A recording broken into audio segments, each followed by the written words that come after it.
স্বাগত Asia news আপডেটে। আপনাদের সাথে আছি আমি খোসনাত জাহান ইথিলা। আজ সিরাজগঞ্জ ও টাঙ্গাইল সফরে যাচ্ছেন বিএনপি চেয়ারম্যান তারেক রহমান। সিরাজগঞ্জ বিএনপি জানিয়েছে, দুপুরে সিরাজগঞ্জ সদরের বিসিক শিল্প পার্ক মাঠে আয়োজিত নির্বাচনী জনসভায় যোগ দেবেন তারেক রহমান।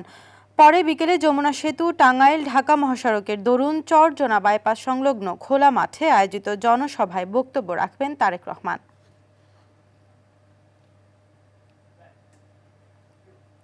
জনগণ আর সন্ত্রাস আধিপত্যবাদ দেখতে চায় না বলে জানিয়েছে জামায়াতে ইসলামের আমির ডাক্তার শফিকুর রহমান। কুমিল্লার 14 গ্রামের জনসভায় এসব কথা বলেন জামায়াত আমির। এ সময় ডাক্তার শফিকুর রহমান আরও বলেন, বাংলাদেশের মানুষ একটা পরিবর্তন চায়। আগামী 12 তারিখ থেকে বাংলাদেশের মানুষ একটা পরিবর্তন দেখতে চাচ্ছে।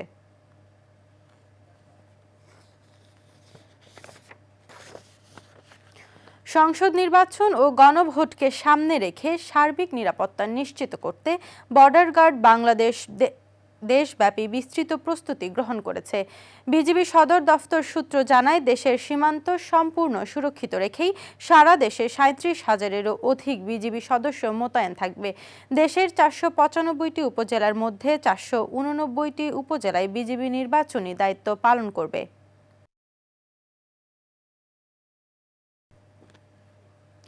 নওগাঁর মহাদেবপুর উপজেলায় ড্রাম ট্রাকের চাপায় নিহতের সংখ্যা বেড়ে 5 জনে দাঁড়িয়েছে।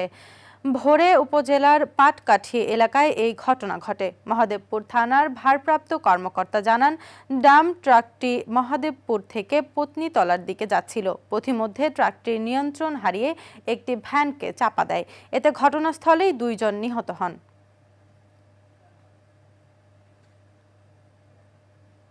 যুক্তরাষ্ট্রের সাথে একটি চুক্তিতে রাজি ইরান বলে দাবি করেছেন মার্কিন প্রেসিডেন্ট ডোনাল্ড ট্রাম্প। তেহরানকে সতর্ক করে ট্রাম্প বলেন, তাদের পারমাণবিক কর্মসূচি নিয়ে আলোচনায় ফেরার জন্য সময় সীমিত এবং তারা সম্মত না হলে আরও কঠোর পদক্ষেপ নিতে পারে ওয়াশিংটন। দর্শক, এই ছিল এশিয়া নিউজ আপডেট। আমাদের পরবর্তী আয়োজন দেখার আমন্ত্রণ রইল। ধন্যবাদ এতক্ষণ সাথে থাকার জন্য।